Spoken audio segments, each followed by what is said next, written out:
I know him as a very young man, Marco, even younger than you. You know, he started pretty young. He'll always be younger. Young at heart. But I want to thank you for the great job you're doing. And I appreciate it very much. Thank you. Well, it's an honor to be here in the Oval Office with the President. We're very happy, and we're very eager to.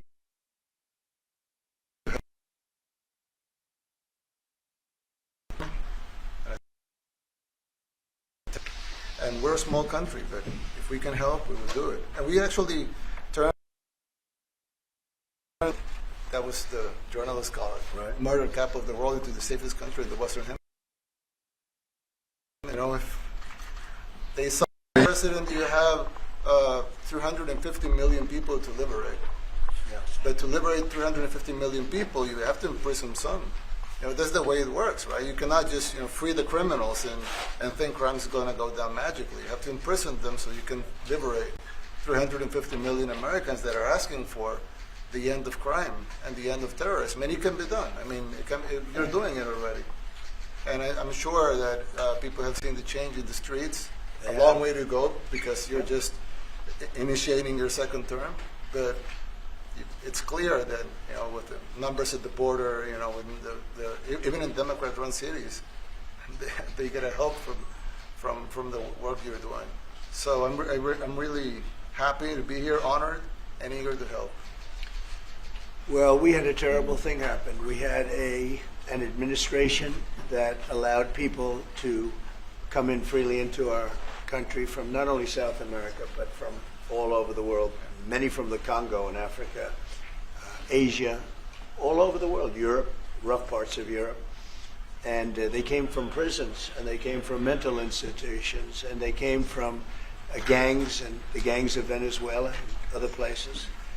And hundreds of thousands and even millions of them came.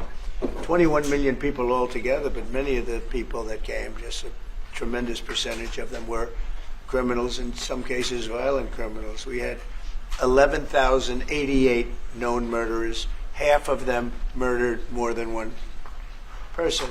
This was allowed by a man who, what he did to our country is just unbelievable. So we're straightening it out. We're getting them out. But what they did and what that party did to our country, open borders, anybody could come in. As soon as I heard that, I said, every prison's going to be emptied out into our country. That's what happened. And we're straightening it out. And we just had numbers. We had the highest recruiting numbers in the history of our country going into police departments. And a year ago, we had the lowest numbers. You couldn't hire a biggest change. Yeah. Nobody's From ever the seen lowest to the highest. And the military now, Marines, the Army, Air Force, Coast Guard, every slot is, we have the best numbers we've ever had. We call it recruitment numbers. And we've never had anything like it. We had records on at every single level. But very important, the policemen. The policemen are joining forces now that we really were having a hard time with policemen because we weren't protecting our police. Yeah. And we cherish our police. The police are great, and the firemen and everybody else. But we have the highest numbers that we've ever had, the most enthusiasm. Great enthusiasm. And on trade and other things, we're doing great. We're taking in billions and billions of dollars. We made, 2 weeks ago, I gave them a little bit of a pause because, you have to show a little flexibility. But we go back to what we have to do. The markets have been very strong once they got used to it. But we were losing $2 billion a day. There's no company big like this. This is the biggest deal ever made. Now we're making $3 billion a day. We're a great country, but we had stupid people running this country, and I can say it. But what they've done to us at the border should never and can never be forgotten. It's a sin, what they did, and you are helping us out, and we appreciate it. Thanks. Thank you. Actually, what you're doing with the border is remarkable. It has dropped, 95%? It's incredible. As of this morning, 99%, 99.1% to be exact. Why are those numbers not in the media? Well, they get out with the fake news, like CNN over here doesn't want to put them out because they don't like They don't like putting out good numbers. They only like putting out, because I think they hate our country, actually. But it's a shame. You're right. Isn't that a great question? Why doesn't the media? Why don't they put out numbers? Yeah, 99%. I mean, it's crazy, right? We're doing It's great. a crazy turnaround. Christy, could you maybe say a couple of words about the border? How we're doing? Yeah, it's just been absolutely phenomenal what a great leader can do. Clear direction. Our laws matter. We should only have people in our country that love us, and the Border Patrol and our ICE officers and law enforcement officers have done fantastic work. So we're proud of them. Now we just need to get the criminals and murderers and rapists and dangerous gang members and terrorist organizations out of our country. So, Mr. President Bukele, we thank you very much for your partnership. It has been wonderful for us to be able to have somewhere to send the worst of the worst and someone to partner with. And we'd like to continue that partnership because it's been a powerful message of consequences. Mr. President, you wanted people to know that there was consequences if you break our laws and harm our people and endanger families. And this is a clear consequence for the worst of the worst, that we have somewhere to put them. Thank you very much. Yeah, we even had this gang member from Venezuela, one of the ones you sent, and we interviewed him just to get some information, etc., from them. And he said, "Oh, well, I got arrested 6 times, but they released me the 6th time, so it should be released again." And then he said, "Well, but what's the last thing you do?" And he said, "Well, I shot a cop in the leg, but I didn't kill him. I just shot him in the leg." And we're like, this guy was arrested 6 times here in the United States, 6 times. He was released 6 times, and in the he was released 5 times, and the last time he was sent to El Salvador, right? So he's not getting released. But the last time he shot a cop, actually, and he shot him in the leg. So these are, like you said, right? yeah, there's something broken. The liberal establishment.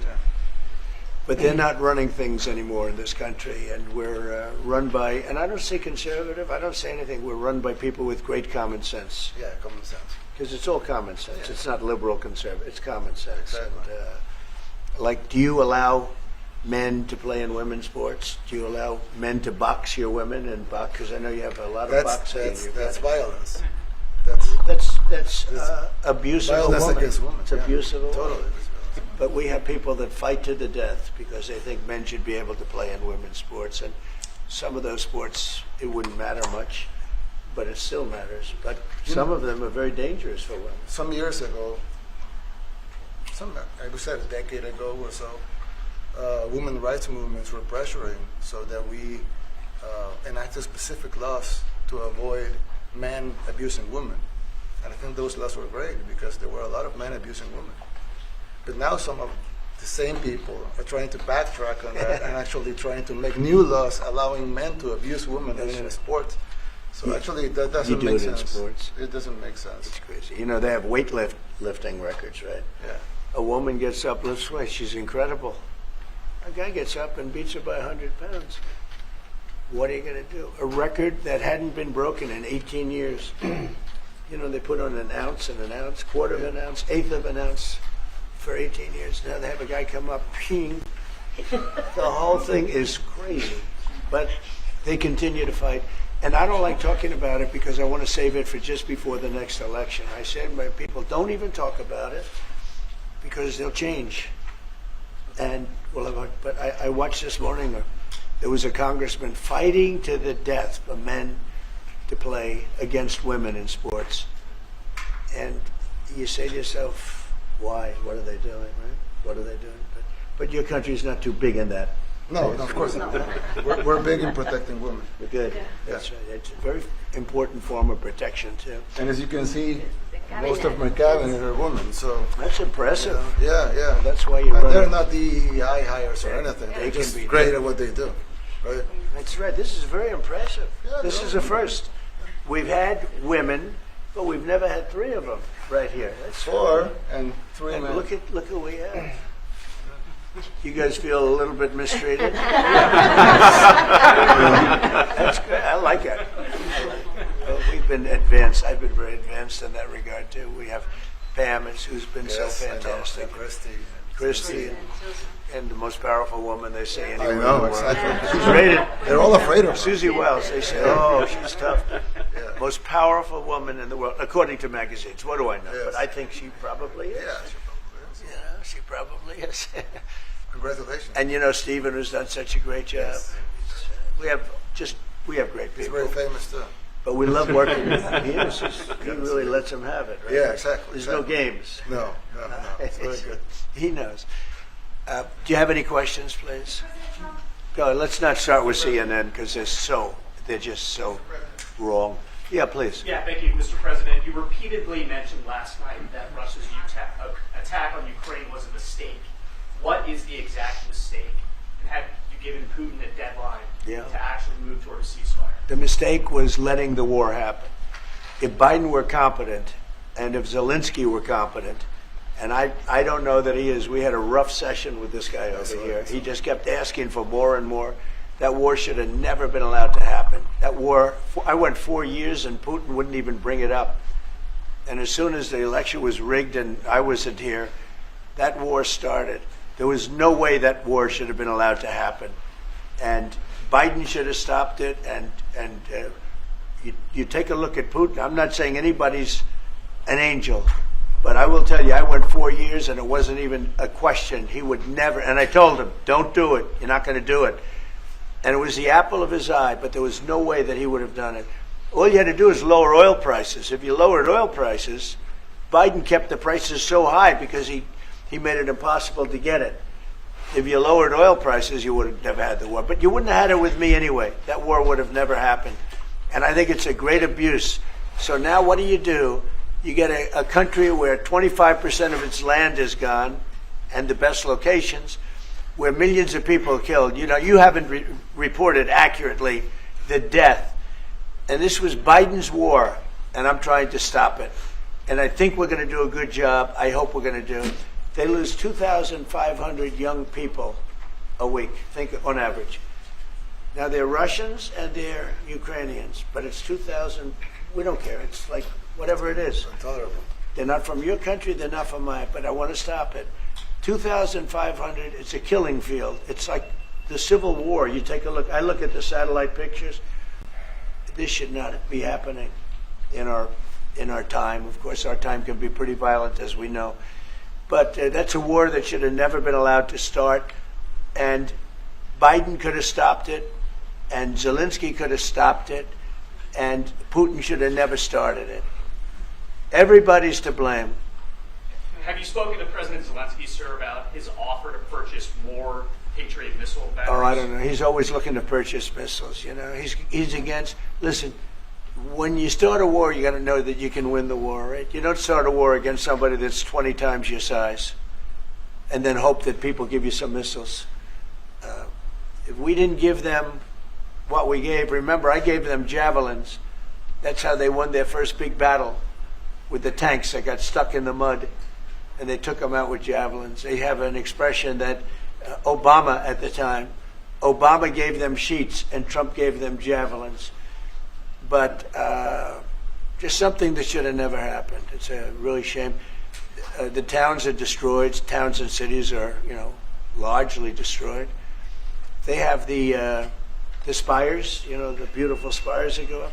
They say they were the most beautiful in the world in Ukraine for whatever reason, but the most beautiful in the world. They're mostly laying on their side, shattered and broken. And most importantly, you have millions of people dead. Millions of people dead because of 3 people. I would say 3 people. Let's say Putin, number 1. But let's say Biden, who had no idea what the hell he was doing, number 2, and Zelensky. And all I can do is try and stop it. That's all I want to do. I want to stop the killing. And I think we're doing well in that regard. I think you'll have some very good proposals very soon. Last question, sir. Have you attributed a motive, sir? Have you attributed a motive through the FBI investigation behind the attack on Governor Josh Shapiro over the weekend? No, I haven't. But the attacker was not a fan of Trump. I understand, just from what I read and from what I've been told. The attacker basically wasn't a fan of anybody. It's probably just a whack job. And certainly a thing like that cannot be allowed to happen. Okay. Good relation with President Bukele, the best guarantee that this time you won't terminate the temporary... I have a great relationship with this man. I have the best relationship with him. We've known each other. I've known him since he was a very young man, as I said, very, very young, and I was impressed. I said, look at this guy. In fact, you sort of look like a teenager. You still, you look like a teenager. I said, what kind of a country is this? He grew up well in the last 5 years. Do you support the extension for nationals of El Salvador under? I support him. Do you plan to I support him. Go ahead. Let's hear the question from this very low-rated anchor at CNN. Low-rated. Which one is that? The man who was mistakenly deported to El Salvador. Well, let me ask Pam. Would you answer that question? Sure, President. First and foremost, he was illegally in our country. He had been illegally in our country. And in 2019, two courts, an immigration court and an appellate immigration court, ruled that he was a member of MS-13 and he was illegally in our country. Right now, it was additional paperwork had needed to be done. That's up to El Salvador if they want to return him. That's not up to us. The Supreme Court ruled, President, that if, as El Salvador wants to return him, this is international matters, foreign affairs, if they wanted to return him, we would facilitate it, meaning provide a plane.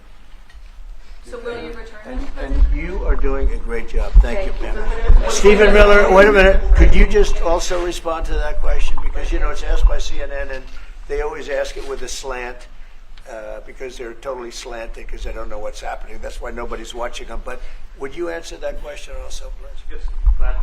So, as Pam mentioned, there's an illegal alien from El Salvador. So, with respect to you, he's a citizen of El Salvador. So, it's very arrogant even for American media to suggest that we would even tell El Salvador how to handle their own citizens as a starting point. As two immigration courts found that he was a member of MS-13. When President Trump declared MS-13 to be a foreign terrorist organization, that meant that he was no longer eligible under federal law, which I'm sure you know, you're very familiar with the INA, that he was no longer eligible for any form of immigration relief in the United States. So he had a deportation order that was valid, which meant that under our law, he's not even allowed to be present in the United States and had to be returned because of the foreign terrorist designation. This issue was then, by a district court judge, completely inverted, and a district court judge tried to tell the administration that they had to kidnap a citizen of El Salvador and fly him back here.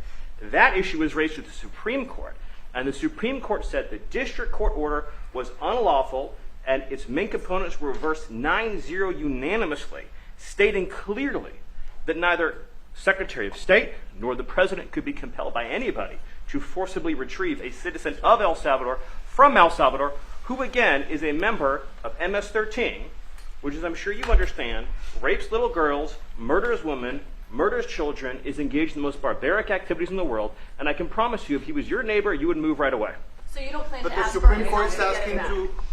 And what was the ruling in the Supreme Court, Steve? Was it 9-0? Yes, it was a 9-0 In our favor. in our favor against the district court ruling, saying that no district court has the power to compel the foreign policy function of the United States. As Pam said, the ruling solely stated that if this individual, at El Salvador's sole discretion, was sent back to our country, that we could deport him a second time. No version of this legally ends up with him ever living here because he is a citizen of El Salvador. That is the president of El Salvador. Your questions about it for the court can only be directed to him. I asked. ¿Se lo liberaría, Presidente Bukele? Can President Bukele weigh in on this? Do you plan to return him? Well, I'm suppose you're not suggesting that I'll smuggle a terrorist into the United States, right? It's I mean, always how can I smuggle? How can I return him to the United States? Like I smuggle him into the United States, or what do I do? Of course, I'm not going to do it. It's like, the question is preposterous. How can I smuggle a terrorist into the United States? I don't have the power to return him to the United States. So you could release him inside El Salvador. Yeah, but I'm not releasing. I mean, we're not very fond of releasing terrorists into our country. I mean, we just turned the murder capital of the world into the safest country of the Western Hemisphere, and you want us to go back into the releasing criminals so we can go back to being the murder capital of the world? No, that's not going to happen. Well, they'd love to have a criminal, released into our I mean, there's So, a fascination. They would love it. Yeah. They're sick. These are sick people. Marco, do you have something to say about Yeah, I mean, Stephen outlined it. I don't understand what the confusion is. This individual is a citizen of El Salvador. He was illegally in the United States and was returned to his country. That's where you deport people, back to their country of origin.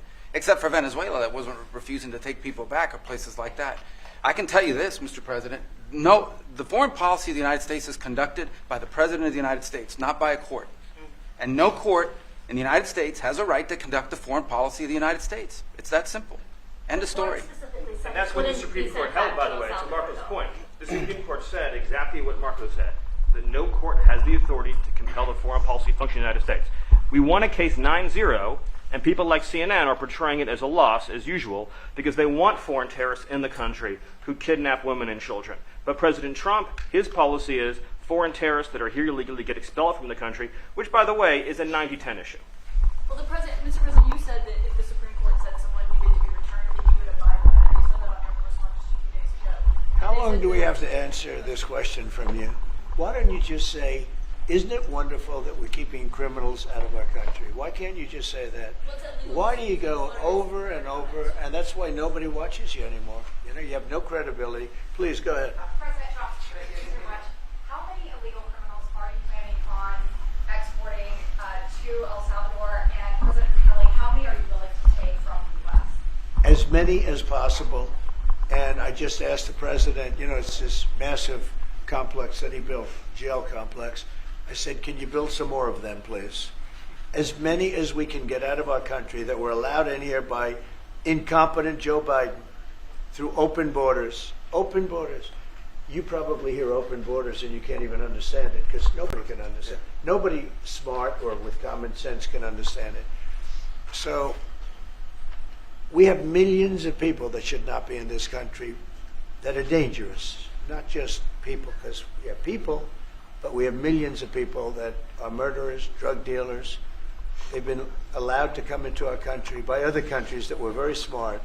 When they heard that this very low IQ president, and by the way, I took my cognitive exam as part of my physical exam, and I got the highest mark, and one of the doctors said, sir, I've never seen anybody get that kind of, that was the highest mark. I hope you're happy with that, although they haven't been bugging me too much to take a cognitive, but I did do my physical and it was released. I hope you're all happy with it. I notice there's no question, so probably you are. But the cognitive, they said to me, sir, would you like to take a cognitive test? I said, did Biden take one? No. Did anybody take one? No, not too many people took them. I said, what about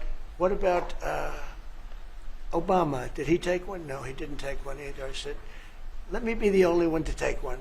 But I've actually taken them 3 times already. I like taking them because they're not too tough for me to take. But we had a great physical exam, so I know you're going to ask that. And the doctors who are total professionals, Walter Reed Medical Center, they're great people. And I visited a soldier that was badly wounded, incredible soldier, lost his leg. And I spent a lot of time with him. I mean, great with his mother. And it was really a very great thing. They do a phenomenal job. I just want to say, Walter Reed, I was there for, 5-6 hours. You were there with me. But I took a full physical, and it came out perfecto, so that's good. It means you've got me for a little longer.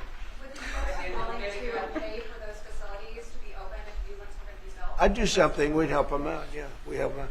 They're great facilities, very strong facilities, and they don't play games. I'd like to go a step further. I mean, I said it to Pam. I don't know what the laws are. We always have to obey the laws, but we also have homegrown criminals that push people into subways, that hit elderly ladies on the back of the head with a baseball bat when they're not looking, that are absolute monsters.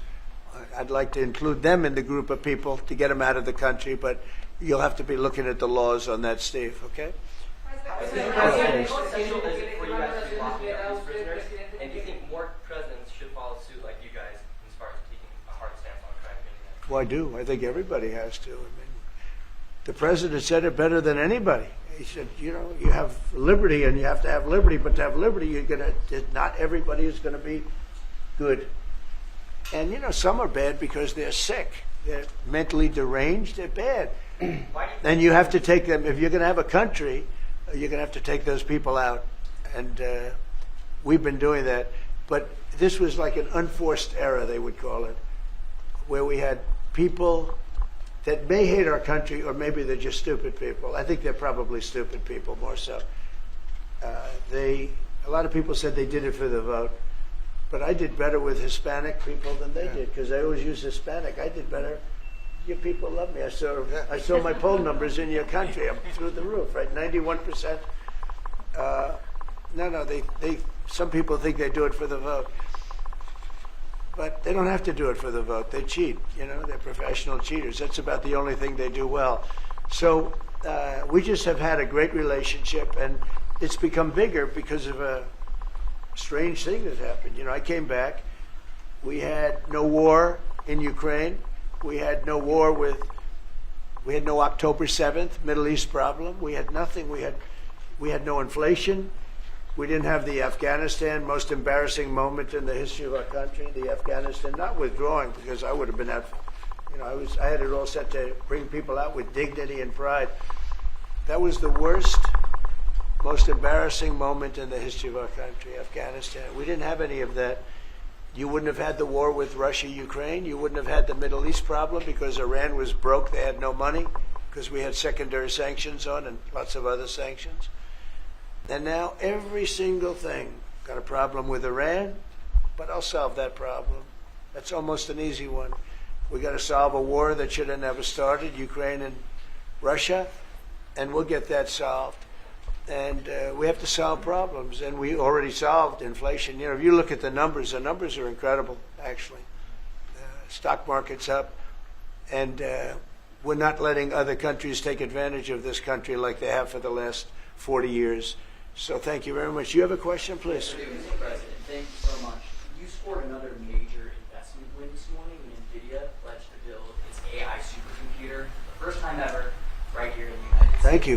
That's a question I like. That's true. What is your reaction to this announcement, sir, and how will this positively benefit Americans across the entire country? Well, it's one of the biggest announcements you'll ever hear, because Nvidia, as you know, controls that almost the entire sector, which is one of the most important sectors in the world, between chips and semiconductors and everything else. And they're the biggest.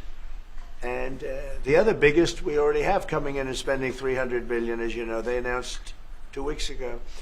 But Nvidia is so highly respected. And this was an announcement that a lot of people, I knew it was going to happen, but not to the extent that it happened. It's big. And the reason they did it is because of the election on November 5th and because of a thing called tariffs. As I say, the most beautiful word in the dictionary. After love, God, relationship. The press actually hit me. I said, tariff is the most beautiful word in the dictionary. What about family, love, God? So I got hit even on that. You understand? I said, okay. So now I say it's my 5th most favorite word, because they get you on anything.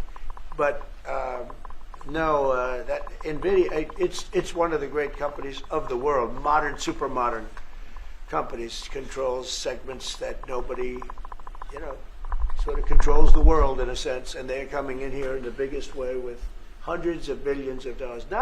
Not like millions of dollars, hundreds of billions of dollars, and I'm honored by it.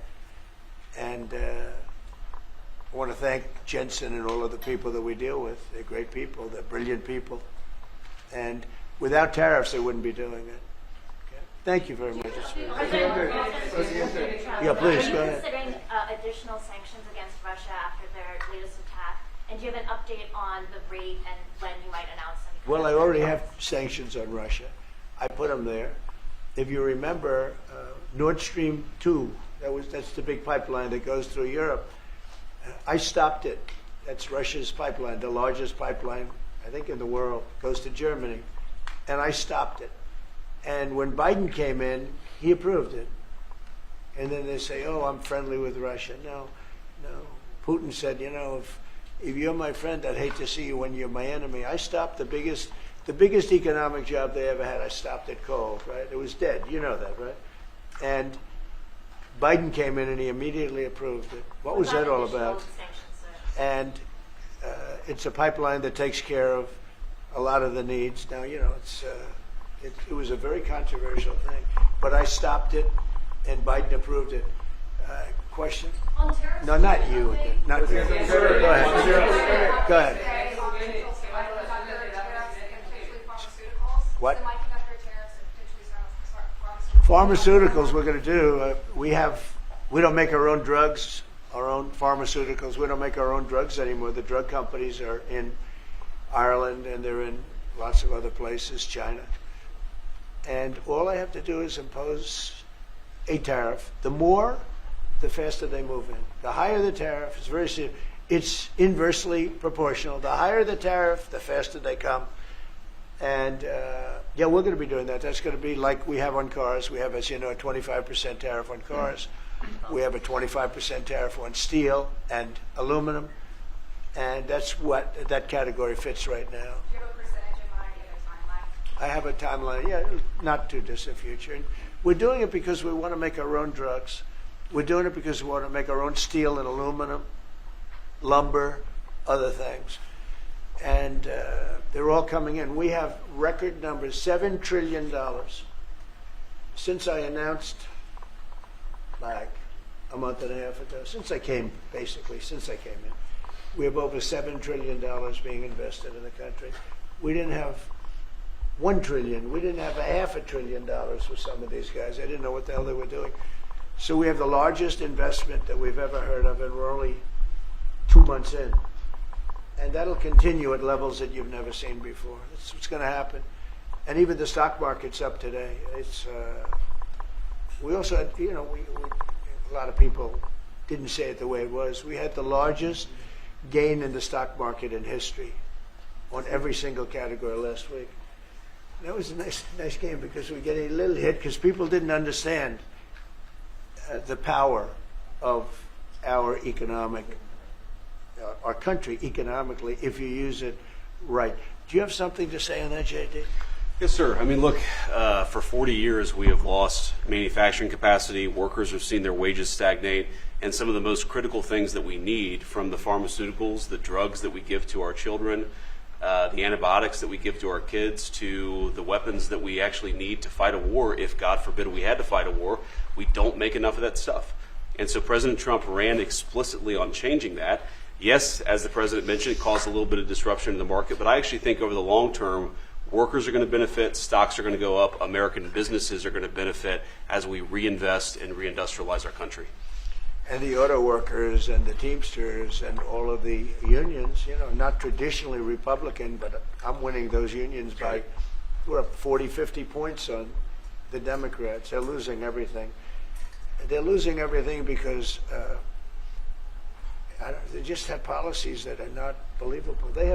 They fight for policies that are 5% popular, and nobody knows who the 5% are. I mean, nobody can find the 5%.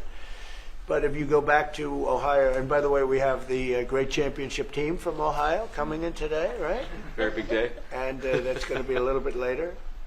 And that'll be, if you want to stick around, I'll introduce you to some nice people. You'll see some very large people, right? You'll see some people that even you have not seen, people like this.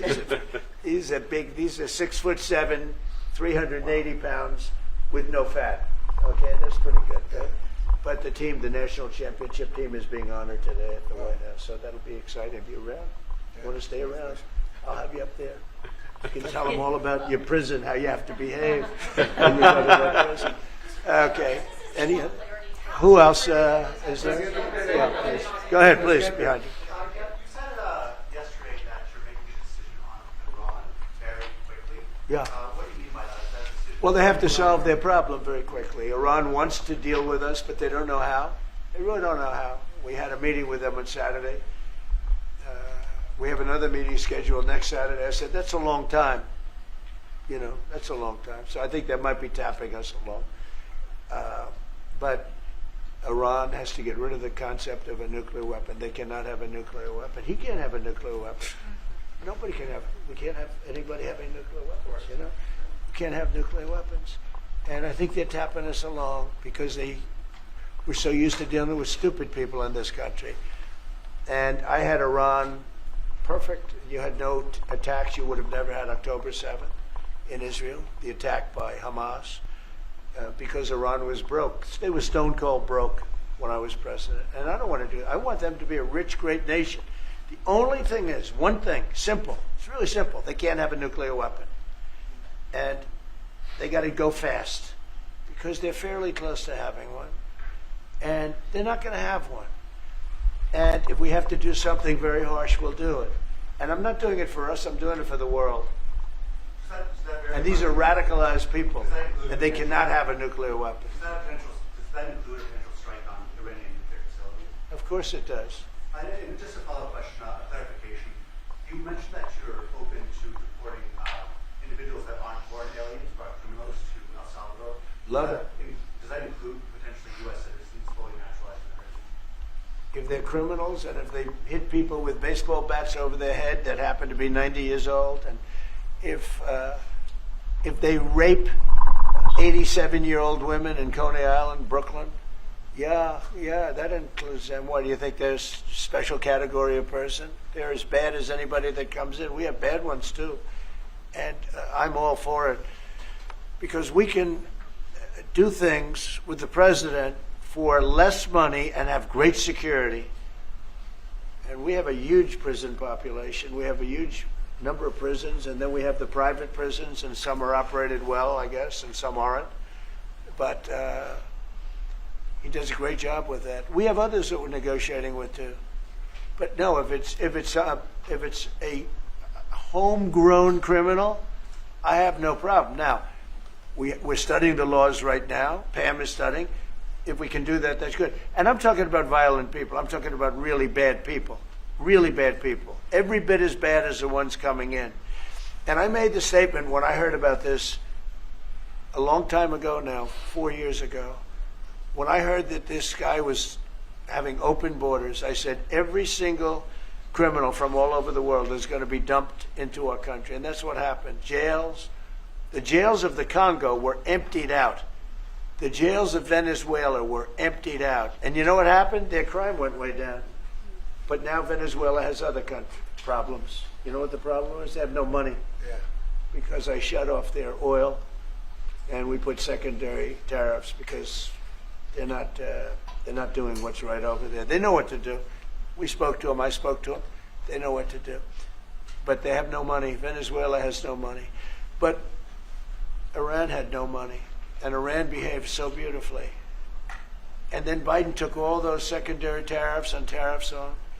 I told China, you can't buy oil. If you buy oil from Iran, China, I told it to President Xi, then we no longer want you to do business with the United States of America. And those ships disappeared from that harbor so quickly. China. Get along great with China. Are the talks with Iran productive? Do you want to continue that? What? The talks with Iran, do you believe those are productive? Do you want to continue that? I think Iran could be a great country as long as it doesn't have nuclear weapons. If they have nuclear weapons, they'll never get a chance to be a great country. They will never get a chance. It won't even come close. Sir, on tariffs. Yeah. Yeah, thank you. Yesterday you mentioned short-lived product exemptions. Which specific products are you considering, and how long is short-lived? Weeks, months? I'm looking at something to help some of the car companies where they're switching to parts that were made in Canada, Mexico, and other places, and they need a little bit of time because they're going to make them here, but they need a little bit of time. So I'm talking about things like that. What about any Apple products, other cell phones? Look, I'm a very flexible person. I don't change my mind, but I'm flexible. And you have to be. You just can't have a wall and you'll only go. No, sometimes you have to go around it, under it, or above it. There'll be maybe things coming up. I speak to Tim Cook. I helped Tim Cook recently, and that whole business. I don't want to hurt anybody. But the end result is we're going to get to the position of greatness for our country. We're the greatest economic power in the world if we're smart. If we're not smart, we're going to hurt our country very badly.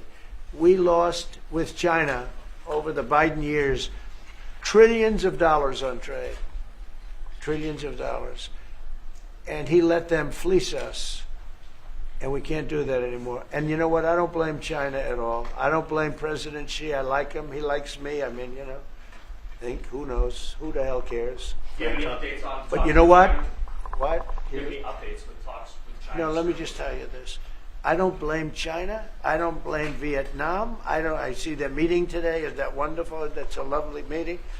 They're meeting, like trying to figure out how do we screw the United States of America. Don't forget, the European Union was formed to do just that.